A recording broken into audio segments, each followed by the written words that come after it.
good morning, good afternoon, good evening. Welcome or welcome back to English with Katharine. I'm Katharine and I'm here to teach you some lovely British English, some pronunciation tips if you'd like a British accent, and to tie it all together, some lovely British culture and etiquette, showing you how to behave properly in Britain. You can also expect to find lots of positivity, no grumpy English lessons here. Just a disclaimer, I am very pregnant right now, so if I look a little bit slow in the lesson, that's why. But I'm here and I'm rising to the challenge. Today's video is about pronunciation. Are you pronouncing these beautiful places in the right way? I'm going to also give you a little bit of information about each place, what you should do there, maybe what you should eat there. And if you watch to the end of the video, we do have a lovely word this week, an advanced level word of the week. So go and pour yourself a lovely cup of tea and let's begin. Canterbury. Canterbury is in the southeast of England. It's really, really historic. There's a beautiful cathedral to visit and a beautiful castle to visit. We have so many castles in the UK, as you probably know, and I love them. The pronunciation. The first part, canter, is easy, isn't it? Make sure you pronounce that T for a British accent. Canter. It has got a schwa in the middle. If you remember, the sound of the schwa is but it's not bury at the end. It's brie, like the French cheese. Many place names in the UK that end with B-U-R-Y are pronounced brie at the end. If you say Canterbury, you're adding another syllable to the word, and therefore it could affect people understanding where you mean. Canterbury. If you go to Canterbury, you should try what's called a Huffkins roll. What a cute name, Huffkins. It's a bread roll with an indentation in the middle where the baker's thumb has been printed, which is typically filled with a locally grown cherry or a teaspoon of jam. So lovely.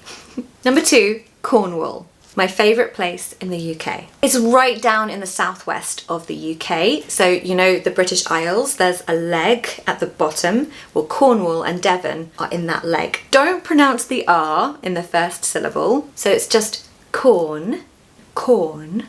But the second syllable is not pronounced the same way as wall.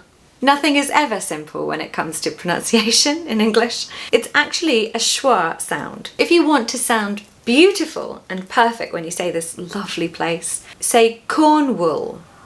Can you hear that schwa in the second syllable? Cornwall, Cornwall.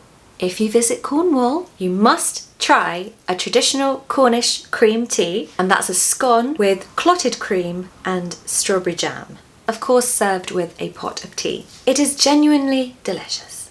Number 3 is Edinburgh. This is my favourite city in the UK. Partly because I have a connection to Edinburgh. My husband is from Scotland, but also the city is just magical. It's just different to other cities. Just walk along the cobbled streets and just take in that magic that seems to just be around every corner. The pronunciation is quite specific. I've heard quite a few Americans saying Edinburgh, which is actually really funny. It's so wrong.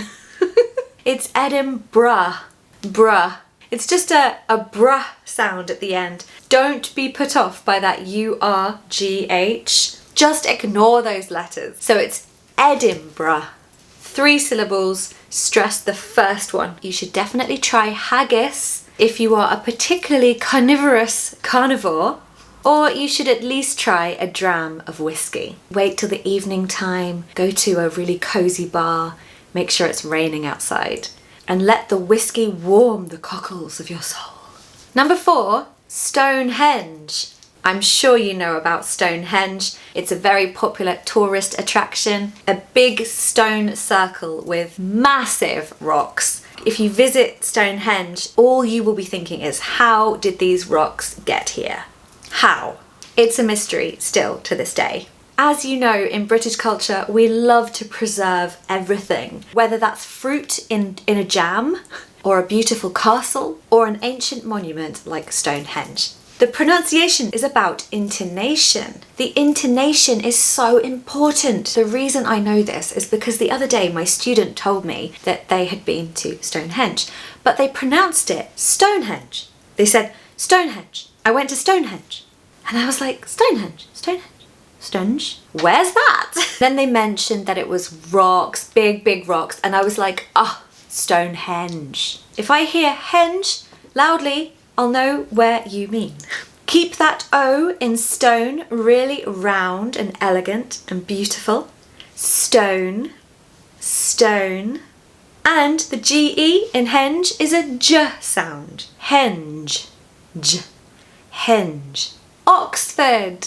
Lovely, beautiful Oxford. If you go to Oxford, you must go punting if it's a lovely day and the sun is shining. But really the best thing to do if you go to Oxford is just to take in the level of intelligence that exists there. The intelligence that has come before and the intelligence that is currently there in Oxford student form. The pronunciation doesn't look like it would be difficult, does it? But if you say Oxford, I do understand you, but it's not the beautiful pronunciation that we are looking for. What we need is a schwa sound. So, Oxford, Oxford. So the first syllable is stressed, ox, with a lovely short O sound there.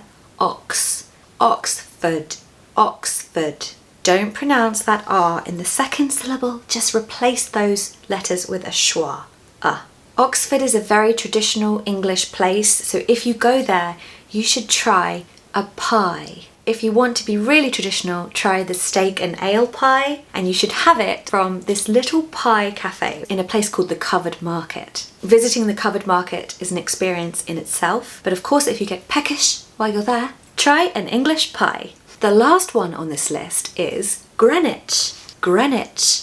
This is actually a place in London. So I lived in London for 5 years. My favourite parts of London are Wimbledon, Richmond and Greenwich. To me, they don't really feel like London. They're like little cute English towns in London. So you can still access everything in central London because these places are very well connected, of course. Greenwich is a lovely little riverside town and it's just really friendly and green and cute with lots of bookshops and cafes. So it's kind of like my perfect place. The pronunciation, you've probably noticed, it's really stupid. Why are we saying gran, for example, and not green? And where's the W? The W is missing. You've got to say it like gran, not green. So stress that first syllable, gren, Greenwich, Greenwich. Take away that W so that we've just got the ICH left. Greenwich. If you pronounce it Greenwich, people will definitely struggle to understand you. Really best to get this one perfect, if you can. If you're still here and you've been enjoying the journey through all these beautiful places, it's time for the word of the week. Superfluous. Superfluous. Isn't that beautiful? Superfluous. I think it's the fl sound that makes it sound so pretty and musical. Superfluous means something that is not necessary. Something is considered superfluous if it's just not needed. If you're asking for superfluous information, that would be like asking for unnecessary information. You don't really need to know that, so why are you asking? It's superfluous. This is an advanced level adjective. Some of the best words in the English language are often adjectives because they describe. The literal meaning of superfluous in Latin means overflowing. If you imagine a cup of water that's overflowing, that overflow is unnecessary. Only the water in the glass or the cup is necessary. Overflowing sort of sounds like superfluous. It's sort of linked, isn't it? When you're in space, pillows are superfluous. There's no point in a pillow in space if you're in a rocket. You can't use a pillow. It just doesn't make sense. It's unnecessary. You're likely going to sleep standing up in your spacesuit, I imagine. I will look into that. As far as the pronunciation is concerned, just make sure that you stress the second syllable. So it's superfluous. That's really important actually, guys, because if you don't do that, it's going to sound like superfluous or superfluous. That's definitely not easy to understand. And get that lovely little sound, flu, correct. Superfluous. Superfluous. Everyone, that's the end of the video. It's a beautiful sunny day outside, so I'm going to go and have an ice cream with Tom now. Thank you so much for watching. I'm really happy to have you here. I hope you learned something from this video. If you did, please comment down below. I would love to hear about it. Maybe if you can, you could mention a beautiful place that you've been to in the UK in the comments below for others to read and get inspired to visit. There will be a part 2 of this video. I had so many more places to put on this list, but with my energy levels at the moment, it's quite hard for me to do longer videos. Stay tuned for part 2, coming soon. Wishing you a lovely day, and I'll see you next time for another video.